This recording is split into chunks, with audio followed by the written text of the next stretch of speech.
how does meditation relate to having a physical experience, this carnal experience in your body? Well, if you're quiet enough to recognize you drank too much coffee and you should only have 1 cup instead of 2, you're going to make a better decision.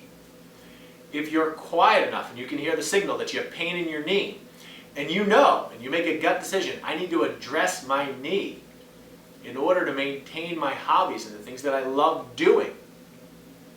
The opposite of that is not being quiet enough. And you have knee pain, you take drugs, supplements, and things to numb it out. Why? Because you do not want to deal with the signal.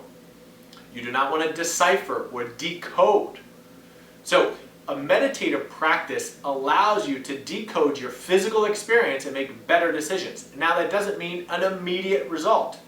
If you were to break your arm, if you were to reset it, it would hurt.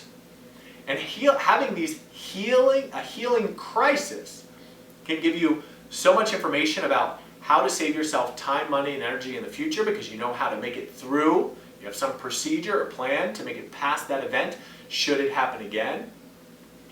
It also teaches you emotional fortitude.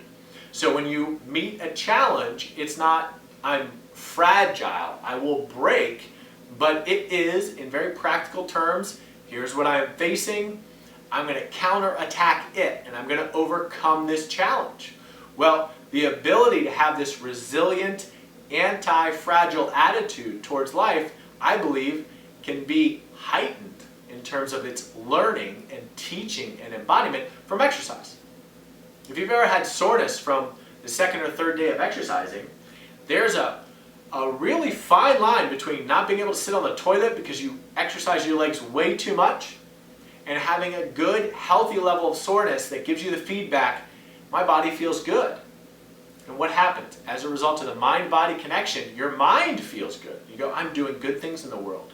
And so your state of mind with the people that you meet that day, you're probably more receptive, more empathetic, more accommodating to a point for a win-win.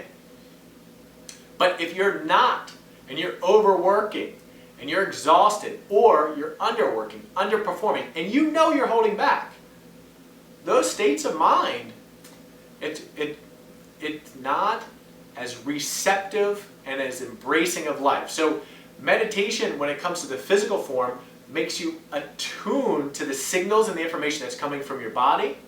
So if you have a gut feeling, like I just don't like that person, or I know this is good for me, and just because I don't like them, it actually means I should invite them out for coffee and get to know them a little better. But you can listen to your gut, and you just have a gut feeling on it that you can clearly hear. Without a meditation practice, you're probably not listening to your gut as appropriately as you could. And you might even be tone deaf. Your gut says, don't do that. And you're thinking, well, that's exactly what I should do. Because you're living in this contrarian mentality. So, if you want to be able to listen to your gut and make better gut decisions, and you just generally want to feel better, physically move well, I suggest that you have some form of meditation practice. But this is an argument for how meditation can help you physically. So if you want to know more about how meditation can help you physically, or how to get more out of your physical body, check out DominicSessa.com, my YouTube. Sign up for my newsletter. If you're on it right now, thanks for being here. We'll talk again soon.